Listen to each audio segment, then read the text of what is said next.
पति एक हाथ में चाकू ले लेता है, एक तेज धार चाकू ले लेता है अपने हाथों में और एक हाथ से अपने प्राइवेट पार्ट को पकड़ा हुआ रहता है। वो आखिरी बार अपने पत्नी से पूछता है, क्या तुम आ रही हो, हाँ या ना। जैसे ही वो बोलती है कि ना मैं नहीं आऊंगी, तब तक में गेम ओवर हो जाता है। वो अपने प्राइवेट पार्ट को काट देता है। पत्नी अपने मायके गई हुई थी। पति बहुत ज़्यादा उत्तेजित हो जाता है, उसे मन करने लगता है। वो जल्दी से अपने पत्नी को कॉल लगाता है और बोलता है, अभी कि अभी तुम तुरंत जल्दी से घर पे आ जाओ।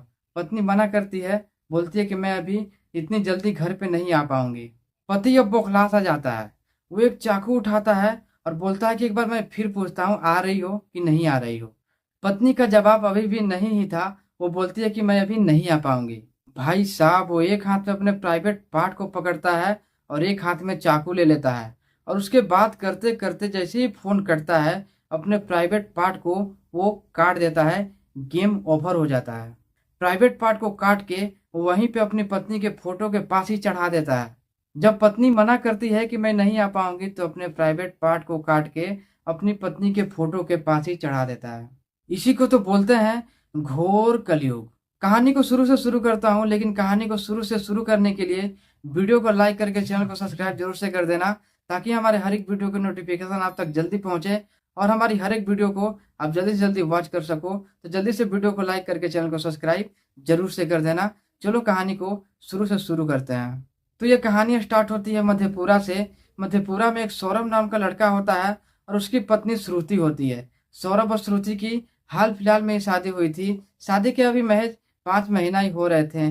दोनों का शादी सही से ही हुआ था और हर एक चीज सही से ही कट रहा था। लेकिन उसकी पत्नी बार बार मायके जाया करती थी और वो पत्नी बार बार चली जाती थी। वो पति उसका मना करता था कि तुम इतने बार बार अपने मायके क्यों चली जाती हो, मैं तुम्हारे बिना नहीं रह पाता हूँ। दोस्तों, लेकिन उसको तो अपने घर जाना ही होता है। वो मानती नहीं है, वो अपने घर चली ही जाती है। वो हर एक महीना के अंदर अपने घर चली ही जाती थी।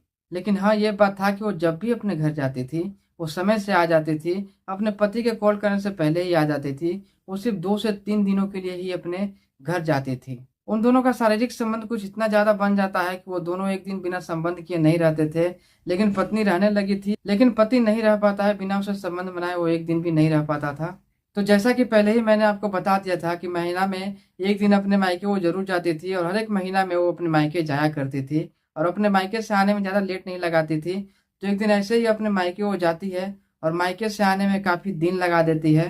पति उसे बार बार कॉल करता है, उसे समझाता है कि जल्दी से आ जाओ, अब काफ़ी दिन हो गए हैं। पत्नी को जब समझाने की कोशिश करता है, उसकी पत्नी फिर भी नहीं आती है। तो फिर वो उसके मायके ही पहुंच जाता है। जब पत्नी को बहुत ज़्यादा वो मना लेता है, उसकी पत्नी फिर भी घर नहीं वापस आती है। तो उसके मायके ही चला जाता है उसको लाने के लिए। लेकिन वो मायके जब जाता है तो अपनी पत्नी को बता के नहीं जाता है और वो कुछ बोलता भी नहीं है कि मैं आ रहा हूँ या फिर क्या करूंगा। और वहां पे डायरेक्ट अपनी पत्नी के पास वो पहुंचता है और बोलता है कि चलो घर। लेकिन वो पत्नी फिर से मना कर देती है, क्योंकि उसके पत्नी के घर पे शादी लगी हुई थी। तो वो शादी को बिना अटेंड किए वो कैसे आ सकती थी। लेकिन वो पति था कि मानने को तैयार ही नहीं था। और वहां पे शादी का माहौल रहता है, तो सोचता है क्यों ना मैं इससे यहीं पर संबंध बना लूँ अपनी पत्नी से। लेकिन वहां पे वो संबंध नहीं बना पाती है। उसे डायरेक्ट मना कर देती है कि नहीं, यहाँ पे ऐसा कुछ नहीं होने वाला है हम दोनों के बीच। यहाँ पे बहुत सारे लड़कियां हैं, मैं यहाँ पे संबंध नहीं बना सकती तुम्हारे साथ। तुम 2 से 3 दिन तक रुक जाओ, मैं वापस घर चली आऊंगी, तो फिर हम दोनों एक साथ संबंध बनाएंगे। क्या तुम 2 से 3 दिन तक कंट्रोल नहीं कर सकते? फिर पति वहां से अपने घर वापस चला जाता है और फिर 2 दिन तक वेट करता है और फिर कॉल लगाता है, लेकिन वो फिर से मना कर देती है। फिर वो बेशरम पति, और वो इतना ज़्यादा उत्तेजित हो जाता है कि वो अपने पिता को बोलता है कि पिताजी, आप ही कॉल करके हमारी पत्नी को वापस बुला दो। मुझे कुछ अच्छा नहीं लग रहा, मन नहीं लग रहा उसके बिना। लेकिन उसके पिता भी क्या करते, मजबूर थे। वो भी कॉल करते हैं, बोलते हैं कि बहू तुम जल्दी से आ जाओ। पत्नी भी अपनी मजबूरी पिता को बताती है, बोलती है कि मैं नहीं आ पाऊंगी, मैं शादी अटेंड कर रही हूँ। वो भी अपनी बहन का ही शादी है, कोई दूसरी आदमी नहीं है या कोई पराई लड़की नहीं है, वो मेरी बहन है, मैं उसी की शादी अटेंड कर रही हूँ। मैं 2 से 3 दिनों के अंदर आ जाऊंगी, उनको समझाइए पिताजी। ये बोल करके पत्नी कॉल काट देती है। उसके पिता फिर समझाते हैं कि बेटे, 2 से 3 दिनों तक की ही तो बात है, तुम्हारी पत्नी बस जल्द ही आ जाएगी, बस 2 से 3 दिन तक तुम रुक जाओ। उसकी चरम सीमा पार होते जा रही थी, उसकी उत्तेजना और ज्यादा बढ़ते जा रही थी, वो अपने आप को कंट्रोल नहीं कर पा रहा था।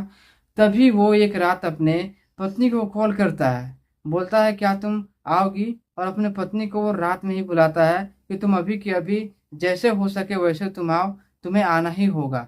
वो बोलती है कि नहीं, मैं नहीं आऊंगी। दोस्तों वो फिर से समझा के बोलता है कि तुम जल्दी से वापस घर चली आओ, लेकिन वो फिर भी मना करती है। तभी जो हफ्सी पति होता है एक धारदार चाकू अपने हाथों में ले लेता है और अपनी पत्नी को फिर से बोलता है कि तुम आती हो या अपने प्राइवेट पार्ट को ही मैं काट के फेंक दूं, ना रहेगी बांस और ना ही बजेगी ये बांसुरी। दोस्तों तभी वो पत्नी बोलती है कि तुम्हारी जैसी इच्छा, तुम नामर्द बनना चाहते हो तो नामर्द बन सकते हो, लेकिन मैं अभी नहीं आऊंगी। उसे क्या पता था कि वो सही में ऐसा कुछ कर लेगा। पत्नी तो मजाक से बोल रही थी। दोस्तों वो उसका कसम खाता है कि मैं तुम्हारी कसम खा के बोल रहा हूँ, मैं अपने प्राइवेट पार्ट को अभी तुरंत यहीं पर काट लूंगा। दोस्तों वो मना करती है, तो जैसे ही मना करती है भाई साहब वो तुरंत अपने प्राइवेट पार्ट को काट करके अपने शरीर से अलग कर देता है, अपने अंग से वो अलग कर देता है, अपने प्राइवेट पार्ट को ही काट देता है वो।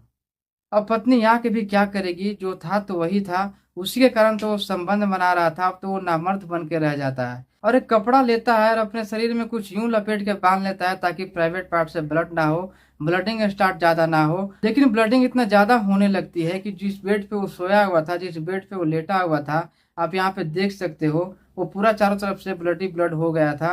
तभी ये बात उसके पिता को पता चलती है कि उसने अपने प्राइवेट पार्ट को ही काट दिया। दोस्तों उसके पिताजी कमरे में जाते हैं, देखते हैं कि चारों तरफ ब्लड ही ब्लड बिखरे हुए हैं।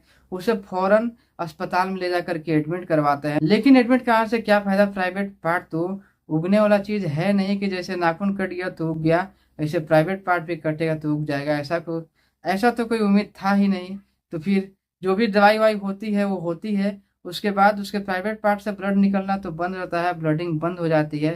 फिर उसके पिताजी उससे अपने घर लेके आते हैं, फिर अपने बहू को कॉल करते हैं कि तुम्हारे पति जो है वो अपने प्राइवेट पार्ट को काट लिया है, अब तो तुम जल्दी से आ जाओ। दोस्तों ये बात सुनते ही पत्नी दौड़ी दौड़ी घर चली आती है और ये देखती है कि सही में वो काटा हुआ है प्राइवेट पार्ट।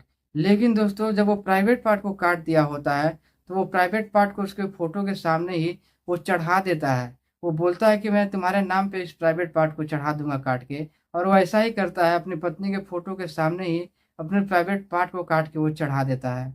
आखिर ये कैसा घोर कलयुग है, कोई कुछ भी कर देता है। आखिर कैसी कैसी वारदात घटते जा रही है इस दुनिया में। एक पति अपने प्राइवेट पार्ट की बलिदान दे देता है तो कोई कहीं कुछ कर देता है। आखिर यहाँ चल क्या रहा है, इसी को शायद घोर कलयुग बोलते हैं। तो दोस्तों ये कहानी यहीं पे खत्म होती है। उसके पति के बारे में आपकी क्या राय है, अपनी राय में कमेंट में जरूर शेयर कर दीजिएगा और वीडियो को लाइक करके चैनल को सब्सक्राइब जरूर से कर लीजिएगा, ताकि हमारा हौसला यूं ही बढ़ता रहे और मैं आपके लिए ऐसी नई नई कहानी लेकर आता रहूं। तो अपनी राय कमेंट में हमें जरूर से शेयर कर दीजिएगा। तो मिलता हूं किसी ऐसी ही नई कहानी, नई स्टोरी के साथ।